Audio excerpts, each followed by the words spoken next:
Bonjour et bienvenue à un nouveau épisode de Les Voyages du photographe. C'est un podcast qui parle des photos. Ils essayent à petit de vous apprendre les fondamentaux de la photo et de vous suivre dans votre voyage photographique. On a parlé des différents automatismes de l'appareil photo et cette fois-ci, dans cet épisode, j'aimerais bien vous parler de le bruit numérique et surtout de l'ISO. En fait, comme on a vu dans les triangles de l'exposition, pour avoir une correcte exposition de notre photo, on doit travailler sur l'ouverture, sur la vitesse. Le troisième paramètre qu'on peut utiliser, c'est l'ISO. L'ISO, c'est quoi? C'est la sensibilité de notre appareil à la lumière, surtout la sensibilité de notre capteur à la lumière. On peut dire en fait que chaque appareil, il a un capteur et ce capteur, heureusement, maintenant avec les nouvelles technologies, il peut être réglé en fonction de sa sensibilité à la lumière. Alors, ces capteurs-là, en fonction de comment on va les régler, on peut utiliser, il va prendre plus ou moins lumière, et ça veut dire qu'on va avoir besoin de plus ou moins lumière pour avoir une correcte exposition. Quand on utilise l'exposition, c'est quand on utilise l'ISO, on utilise pour vraiment régler notre exposition. On peut voir en fait que les capteurs, il peut aller dans une sensibilité ISO 100 jusqu'à une sensibilité ISO. Les nouvelles Sony, ils vont jusqu'à 25600. Il y a des appareils qui vont jusqu'à 56000. Ça veut dire une autre sensibilité. Mais ça veut dire aussi que les capteurs, au niveau technologique, il va être élaboré, il va être puissé dans sa capacité technologique pour capter la lumière. En fait, on peut imaginer les capteurs comme des petits capteurs, milliers de petits capteurs jusqu'à 1 mégapixel qu'on imagine, et chaque capteur il a une sensibilité. Quand on va augmenter l'ISO, on va augmenter cette capacité de recevoir la lumière, mais surtout de la reconstruire au niveau, digital dans notre fichier, dans notre file de la photo.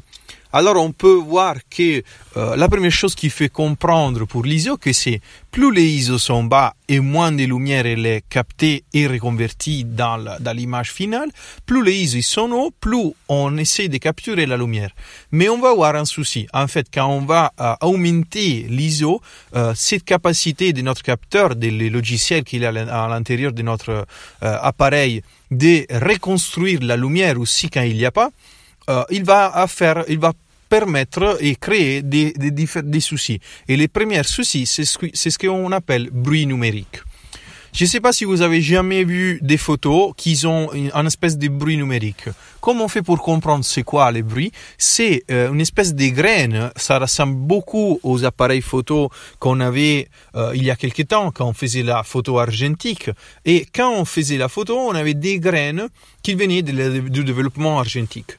Par contre, quand on fait de la photo à numérique, ça va arriver avec cette grosse exposition ISO qu'on va avoir de la graine. De la graine, ça veut dire une espèce de une situation mate, on peut dire. On peut voir des petits points dans toute la photo qui donnent l'impression que la photo elle n'est pas de bonne qualité, pas d'énorme qualité. Surtout, il va éliminer beaucoup de détails dans la photo. Pourquoi ça? Parce que les capteurs, ils vont réélaborer les informations des lumières et quand on a puissé leur capacité d'élaborer ça, souvent on a des soucis. On a que les capteurs, ils pensent que c'est une lumière blanche, en fait c'est une lumière rouge. Ou le contraire, une lumière blanche la transforme en rouge en fonction de l'erreur du capteur. Et surtout, on va avoir de la graine qui s'est devenue à ça. Alors, pour éviter ça, il faut s'imaginer, il faut trouver toujours la façon pour faire notre photo avec les ISO plus bas possible. Plus bas sont les ISO et moins il y a de bruit numérique, plus la photo elle est nette.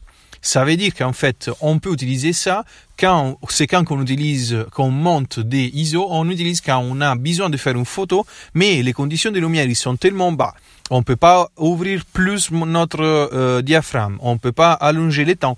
Alors on est obligé à monter avec l'ISO pour sauver la photo, on peut dire, pour aller à faire une photo qu'on n'a pas l'option de faire dans des autres façons.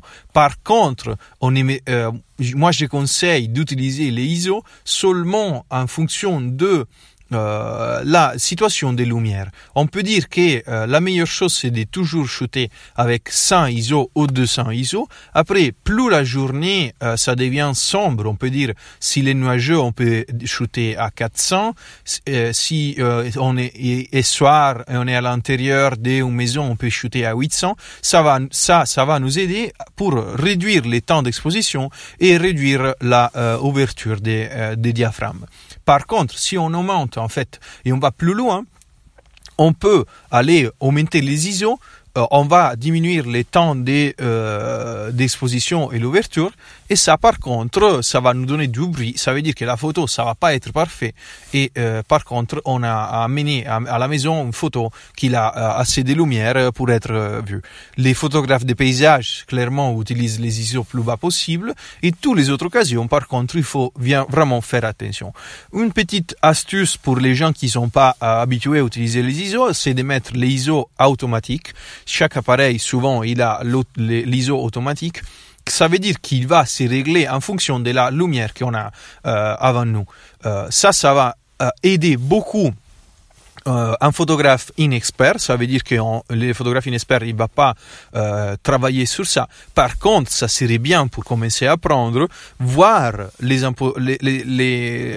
ISO qu'ils ont mis automatiquement par l'appareil pour permettre de comprendre dans les différents cas de lumière sont quoi les ISO, et si un jour on veut se challenger en fait pour continuer et travailler manuellement, on peut le faire en connaissant les réglages ISO qu'on a mis. Bien, alors on a vu en fait tous les trois petits morceaux de le triangle de l'exposition, ouverture, vitesse et ISO. Maintenant, on est prêt pour travailler sur les manuels. Et ça va être pour la prochaine fois, pour le prochain épisode de Les Voyages du photographe. Pour aujourd'hui, c'est tout et on se voit au prochain épisode. Ciao da Riccardo.